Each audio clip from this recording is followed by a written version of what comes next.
పాకిస్తాన్ దిగ్గజ స్పిన్నర్ అబ్దుల్ కాదిర్ 16 ఏళ్ల సచిన్ టెండూల్కర్ ను మైదానంలో బహిరంగంగా రెచ్చగొట్టాడు. ఫ్రెండ్స్, మనందరికీ తెలిసిన విషయం ఏంటంటే ప్రజెంట్ వైభవ్ సూర్యవంశీ వయసు కేవలం 15 సంవత్సరాలు మాత్రమే. అయితే చాలా చిన్న వయసులోనే మన భారత జట్టు రికార్డ్స్ అన్నిటిని తిరగరాశాడు. అయితే కరెక్ట్ గా కొన్నేళ్ల క్రిందట, అంటే దాదాపుగా ఒక 25 ఏళ్ల క్రిందట సచిన్ చాలా చిన్న వయసులోనే భారత జట్టులోకి అరంగేట్రం చేశాడు. అయితే నోటితో ఒక్క మాట మాట్లాడకుండా సచిన్ టెండూల్కర్ ఆ రోజు పాకిస్తాన్ కి తన బ్యాట్ తో బుద్ధి చెప్పాడు. అది చాలా అంటే చాలా సంచలనంగా మారింది. అయితే ఇది ఇప్పుడు ఎందుకని ఇంత వైరల్ అయింది అనేది కనుక చూసినట్టయితే, ఈ చారిత్రాత్మకమైన ఘట్టాన్ని క్రికెట్ చరిత్ర ఎప్పటికీ మర్చిపోదు. అయితే ఇదే విషయాన్ని సచిన్ టెండూల్కర్ ఇప్పుడు జరిగిన ఒక మీటింగ్ లో చెప్పడం జరిగింది. 1989వ సంవత్సరంలో భారత జట్టు పాకిస్తాన్ పర్యటనకు వెళ్ళింది. ఆ సమయంలో కేవలం 16 ఏళ్ల పసికూనగా మైదానంలోకి అడుగుపెట్టిన సచిన్ ఇక పాక్ బౌలర్ల పట్ల తీవ్రమైన నిర్లక్ష్యం తన పట్ల చూపించారు. అంటే సచిన్ టెండూల్కర్ వీడేం చేస్తాడు, 16 ఏళ్ల గుంట పక్కన పెట్టేసాయి అన్నట్టుగా వాళ్ళు వ్యవహరించారు. అనుభవం లేని కుర్రాడని భావించి మాటలతో సవాలు విసిరి ఎద్దేవా చేయటం మొదలెట్టారు.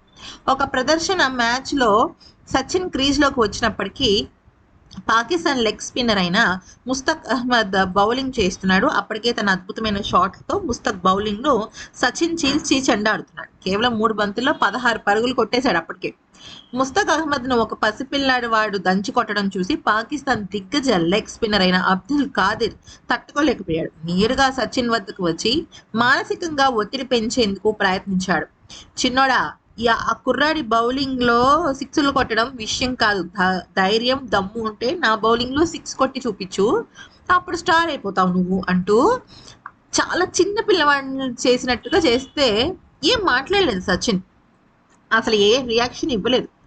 కానీ ఒక్కసారి బ్యాట్ తో విజృంభించేశాడు.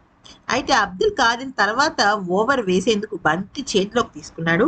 తొలి బంతిని సచిన్ నెమ్మదిగా గమనించాడు. ఏమీ చేయలేదు, అది డాట్ బాల్ అయింది.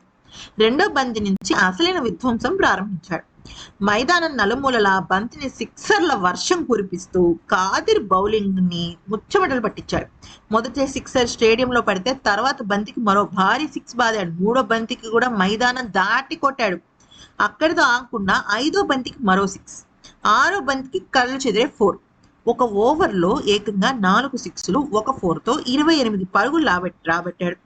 అయితే అంతర్జాతీయ స్థాయిలో వేలాది వికెట్లు తీసిన ఒక దిగ్గజ స్పిన్నర్ తన సొంత మైదానంలో 16 ఏళ్ల కుర్రాడి చేతుల్లో దారుణంగా ఊచకోత కూరావడం ప్రపంచ క్రికెట్ చరిత్రని ఒక్కసారి షాక్కి గురిచేసింది. ఆ మ్యాచ్ పూర్తయిన తర్వాత అబ్దుల్ కాదిర్ స్వయంగా సచిన్ వద్దకు వచ్చి, ఈ రోజు నేను ఒక రాబోయే క్రికెట్ స్టార్ ని చూస్తున్నాను అంటూ వ్యాఖ్యానించాడు.